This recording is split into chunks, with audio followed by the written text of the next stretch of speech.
Amados, nós estamos hoje com a mesa do Senhor. Vamos celebrar a ceia do Senhor. O que é a ceia para a igreja? Vocês sabem? Hein? Obrigado. Qual o significado da ceia? O que ela nos lembra?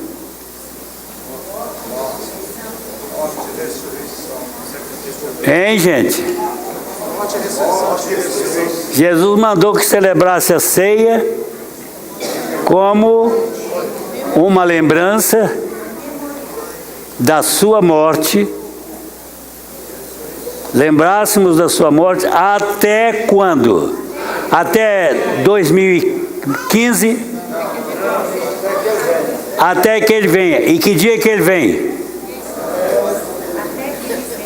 Você está esperando que aconteça alguma coisa além da eleição, ou do Aécio, ou da Marina, não. Se o Aécio for, a Marina não vai. Tem que ser dois. A Dilma, a presidente Dilma vai. Então, até... Não. Estamos aguardando a vinda de Jesus. Para quando, Bimbato?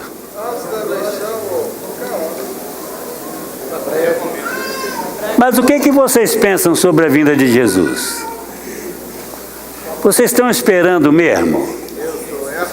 Quem de fato espera esta promessa, o cumprimento desta promessa da segunda vinda de Jesus? Levante uma das mãos, eu quero ver. Quem está aguardando a segunda vinda de Jesus? Desanimou já, Dia? Quem está aguardando? Levante a mão.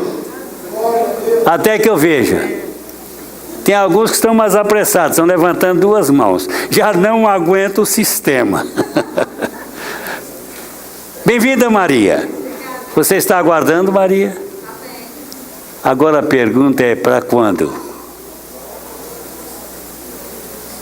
Quando? Sabe, Lutero? Como é que nós vamos saber se ele está longe ou próximo? Há promessas. Jesus diz que há situações que são reveladoras de que ele está chegando. E o que vocês acham? Qual é o fator determinante da vinda de Jesus? O que aponta mais profundamente para a sua breve chegada?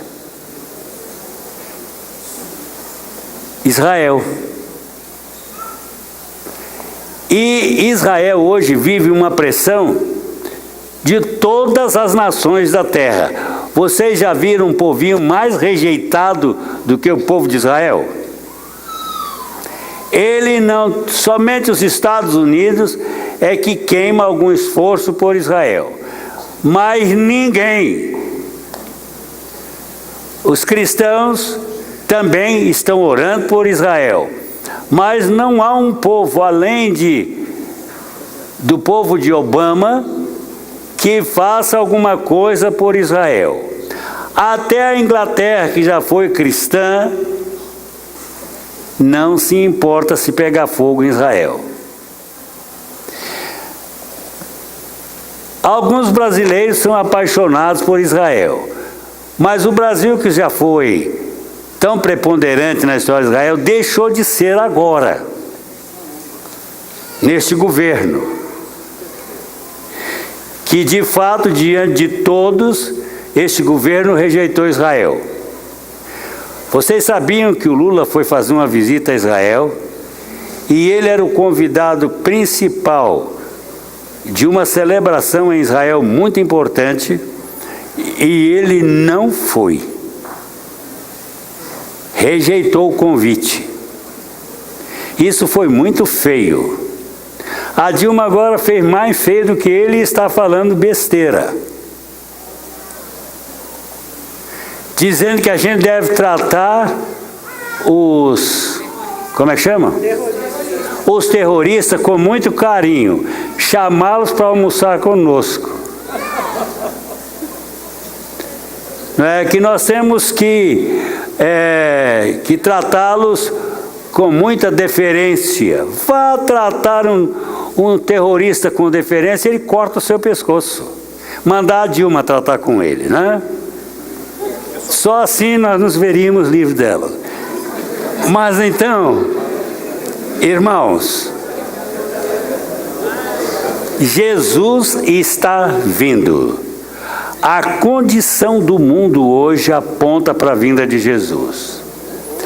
Não há nenhum bom governo na terra.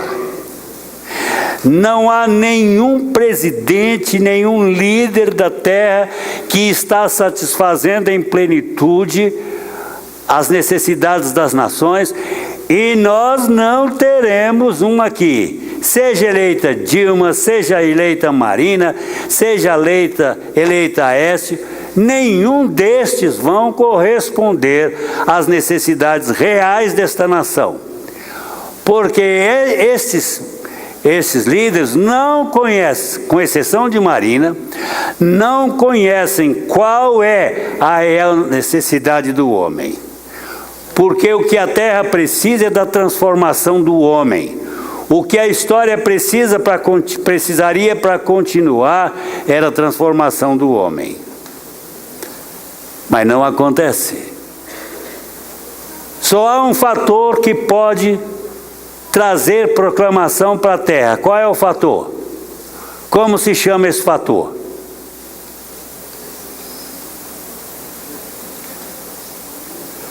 Só há um fator que pode confrontar o príncipe deste mundo. Quem é? Hein? A igreja. A igreja cheia do Espírito Santo, andando na luz de Deus, é a igreja e no temor do Senhor, com Bíblia na mão, é esta igreja que pode fazer frente aos poderes do inferno. É a igreja que traz cura para as nações. Porque o fator curador das nações que a Bíblia usa é Bíblia. É o único livro na terra com poder transformador, que traz vida.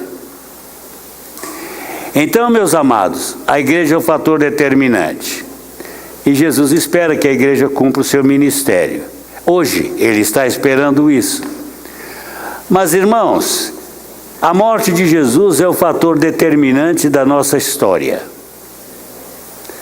Ou melhor, a redenção que ele trouxe e que teve que passar pela morte dele e sua ressurreição são os fatores determinantes da nossa redenção. E Jesus queria que isso ficasse profundamente guardado no nosso coração. Quando alguém se converte, ele começa a aprender sobre Jesus. Muito. Nós queremos ensinar muito sobre Jesus. Queremos que a palavra se torne uma realidade presente no nosso coração, na nossa mente. Que ela esteja dentro da perspectiva total da nossa vida. Que a palavra seja o fator determinante dos princípios de vida para nós. Você quer que o seu casamento seja significativo? Aplique a Bíblia à sua vida de casado. Você, jovem, quer ser brilhante na vida? Tome a palavra como sua fonte de direção. A Bíblia é a resposta de Deus para todas as nossas necessidades. É o único livro que você lê e dá vida. Se você quer ter vida, comece a estudar a Bíblia. Não leia sozinho. Primeiro busque alguém que ajude você. Mas busque de todo o coração. E Jesus que determinou que a sua morte ficasse bem viva na nossa mente. Por que Jesus morreu? Você sabe? Hein? Vocês sabem por que Jesus morreu? Para que Jesus morreu? Vamos mudar a pergunta. Com que finalidade Jesus morreu ali na cruz? Só tem um bimbado que sabe aqui. Irmãos, vamos dizer para mim, para que Jesus morreu na cruz? Para nos salvar. Para nos salvar, nos dar nova vida, nos restaurar, abrir caminho de comunhão com Deus outra vez, caminho que o pecado desfez. Então ele veio para nos restaurar, para nos dar nova vida. E ele queria que a sua morte ficasse bem plantada na nossa mente e no nosso coração. Por isso, antes da sua morte, no dia anterior à sua morte, ele reuniu os 12 e celebrou a ceia com eles. Mas em que contexto? É interessante, ele estava celebrando que festa com os apóstolos, quando imediatamente ele celebrou a ceia? Qual era a festa que ele estava celebrando? Vocês se lembram? Como é? Como é? Como é? Todo mundo. Ele estava celebrando a Páscoa. Ah, e o que era Páscoa? O que a Páscoa celebrava? Hein? O quê? Libertação do povo do Egito. Libertação, mas houve um propósito mais profundo. O livramento da morte de todos os primogênitos judaicos. Por isso a ceia foi celebrada. E Moisés ordenou que Israel fizesse uma coisa para se preparar para aquela última noite no Egito. O povo iria sair. Faraó já tinha pedido Israel para desocupar o Egito, que ele não aguentava mais as pragas e o tratamento de Deus. Saiam logo, antes que eu me arrependa. Ele já tinha apanhado demais com todos os egípcios. Finalmente, todas as famílias do Egito, sem faltar uma, com exceção das famílias de Israel, todas as famílias egípcias ficaram enlutadas. Morreram todos os primogênitos, do primogênito de Faraó ao do mais pobre, ao primogênito dos animais. Todo primogênito morreu no Egito naquela noite. Israel foi salvo como? Qual foi a última recomendação de Moisés?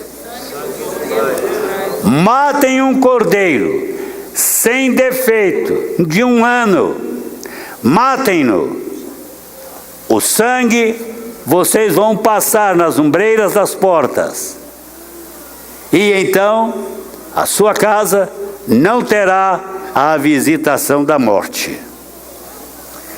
Foi esse o contexto da celebração da primeira ceia.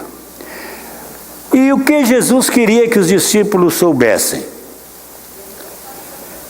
Que naquela noite da celebração da ceia, no contexto da Páscoa, estava havendo uma coisa muito importante. Estava terminando a história da aliança de Israel com o Senhor, e ali estavam as raízes mais profundas do recomeço do começo da nova, o quê? O que nós temos com Jesus? Uma aliança nova. Esta aliança foi profetizada durante todo o Antigo Testamento. E Jesus dizia: agora, esta celebração da Páscoa termina e nós vamos começar um novo tempo. A celebração de quê? Da minha ceia, que simboliza o quê? Nós temos, ele disse, nós temos só 2 elementos. Temos o pão, partiu o pão, tomou o pão.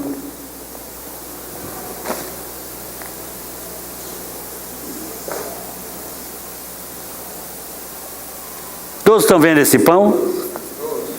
Vamos pensar que esse seja um pão grande. Ele naquela noite tomou um pão e o partiu. E o deu aos discípulos. Ele tinha uma maneira muito especial de partir o pão. A minha maneira é essa. Ele partiu o pão, deu um pedaço para lá, outro para cá e disse: comei dele todos. Este é o meu corpo, que é partido por vós. Comei dele todos.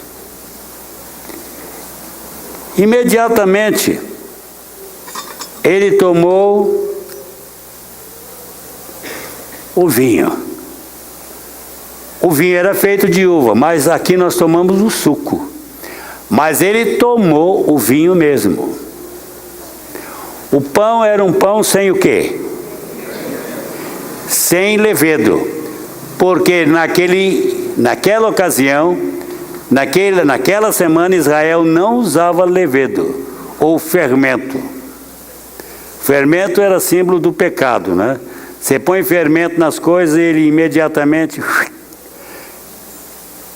trabalha em toda a massa. E o pecado tem o poder de trabalhar na nossa vida. Imediatamente ele tomou o cálice. Era um só. Todo mundo bebeu do mesmo cálice.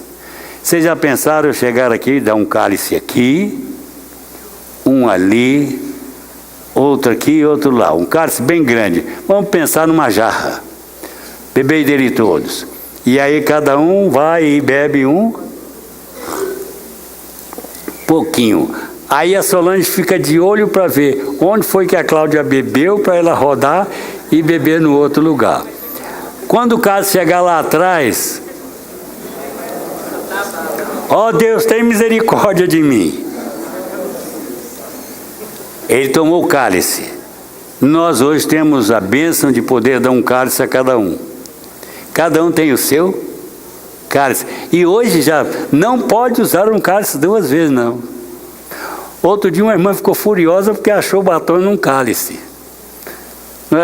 Por acaso, ele foi usado e não notaram que o batom estava lá. Eu vou brigar por causa do batom? Não, vamos dar um cálice todas as vezes que bebermos o suco. O cálice representava o quê? O pão era o corpo e o cálice? O sangue. Jesus faz uma dissociação entre o corpo e o sangue. Não é a mesma coisa. A ceia foi celebrada com 2 elementos. Irmãos, começam por aqui as coisas. A Igreja Católica Romana dá o quê? A hóstia, mas não dá o cálice. Para, por exemplo, luterano,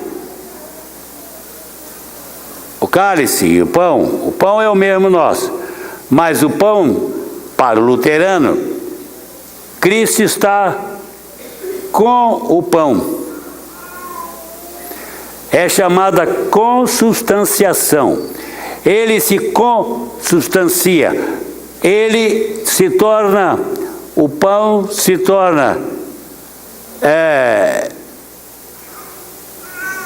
o cálice, o pão se torna pão e sangue ao mesmo tempo. É isso que o luterano crê, que o pão faz uma mesma substância com o corpo. E que Jesus está no pão, do mesmo jeito da católica. E os calvinistas, quando pensam? vão na onda do Lutero. Aí, irmãos, vem nós. O que nós cremos? O que você crê? É consubstanciação. Na católica é transubstanciação.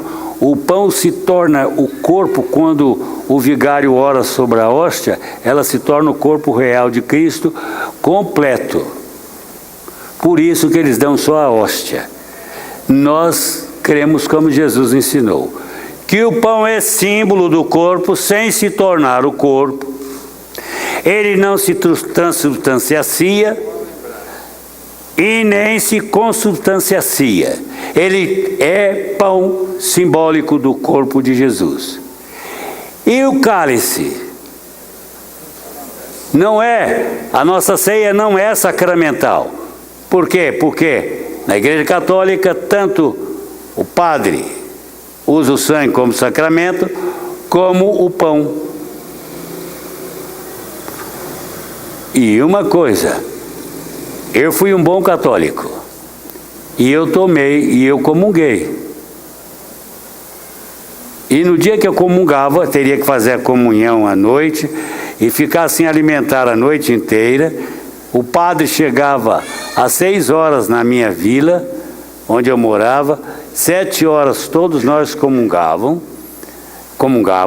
confessávamos e ficávamos em jejum até o outro dia, quando ele trouxesse a hóstia. Depois da hóstia você comia. Eu sei que eu saía da igreja com um pão debaixo do braço. Agora, não tem vinho. Porque a Igreja Católica pensa que Jesus ensina, a doutrina católica ensina que o pão é corpo. Nós não cremos assim. Nós cremos que o pão é símbolo do corpo, que com a oração ele não se torna o corpo, mas é simbólico, e o vinho é símbolo do sangue, que é o sangue de quê? Da nova aliança. Nova aliança, aí ele tira o corpo, no seu sangue. E então ele queria que isso ficasse plasmado na mente dos discípulos. E ele disse para eles: vocês vão, de agora em diante, celebrar esta ceia em memória de mim, até que eu venha. Nesta ceia, vocês estarão lembrando, diz Paulo, da morte do Senhor, até que Ele venha. É um sacramento? Não, é uma ordenança, que a igreja deve celebrar como? Com reverência, e discernindo o que o pão significa e o vinho significa, e tomando com seriedade. Não posso fazer uma reunião de todo mundo do bairro e da ceia do Senhor, porque a ceia é oferecida ao servo do Senhor, que tem plena comunhão com Ele. Quem pode beber? Comer o pão e beber o cálice? Aquele que já tem Jesus na sua vida e que anda em plena comunhão com Ele. Paulo dizia que os coríntios não estavam com dignidade para celebrar a ceia porque eles eram briguentos, gostavam de partidos, gostavam de rixas, não é? E ele disse: vocês não estão celebrando a ceia. A ceia lá na igreja de Corinto era um jantar que havia alguém que comia tanto que alguns morreram. Tomaram indigestão e morreram. Indigestão não tinha quase cura naquele tempo, então morreram. Nós vamos tomar hoje a ceia do Senhor. E vamos ter na mente o que está em Mateus, capítulo 26. Podem abrir as suas Bíblias lá. Mateus 26, verso 26.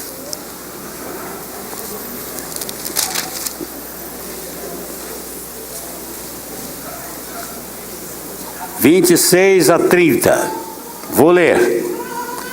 Todos acharam?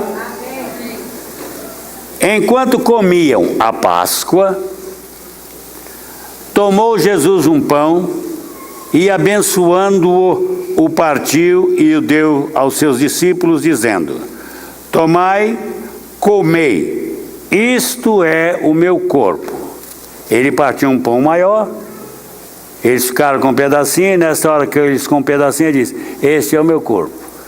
Que é o pão maior, o pão era o quê? O corpo de Cristo, que foi partido entre eles, que é partido por vós. Abençoando, o partiu, e ele diz: tomai e comei, isto é o meu corpo. A seguir tomou também um cálice, e tendo dado graça aos seus discípulos, disse: bebei dele todos, porque isto é o meu sangue, o sangue da nova aliança, derramado em favor de muitos para a remissão dos pecados. E digo-vos que desta hora em diante não beberei deste fruto da videira, até aquele dia em que o hei de beber novo convosco no reino do Pai. E tendo cantado um hino, saíram para o Monte das Oliveiras. Que hino eles cantaram? Eles cantaram do Salmo 113 ao 118, cantavam na ceia, que era o Halel, o louvor, para a celebração da Páscoa. Estes hinos que eles cantaram, repetiram. E ali estava lançada a celebração da ceia até que ele volte. O que devemos ter nesta hora? Pensar em quê? Em nossa vida. O que você vai pensar? Bem, esta noite eu estou celebrando a ceia do meu Senhor. Como está o meu coração? Aí você começa a perguntar: eu estou bem com minha esposa? Eu estou bem com meus filhos? Eu estou bem comigo mesmo? Eu estou bem com o meu patrão? Com o meu diretor de colégio? Com o meu comandante? Com o meu chefe? Ou eu estou orando todo dia para um caminhão, um Mercedes-Benz bem grande passar em cima do meu chefe?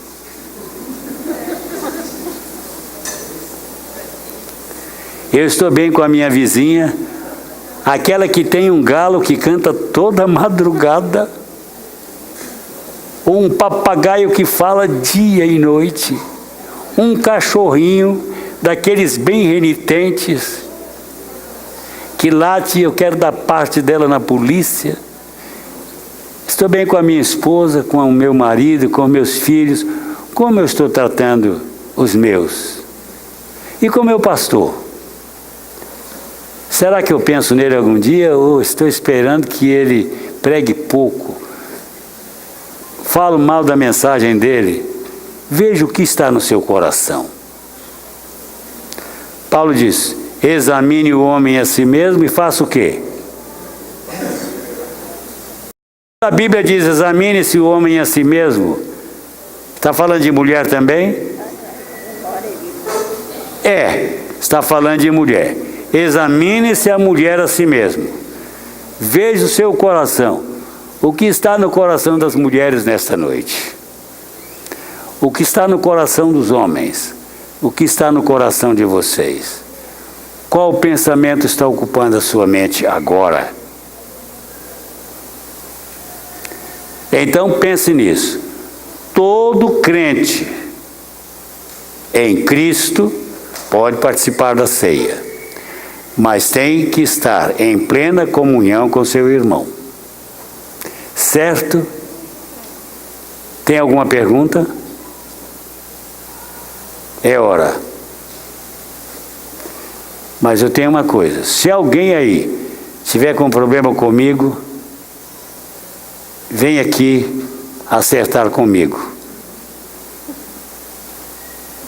Se você tem algum problema contra alguém que está sentado aqui, levante-se e vem conversar com ele. Pode levantar.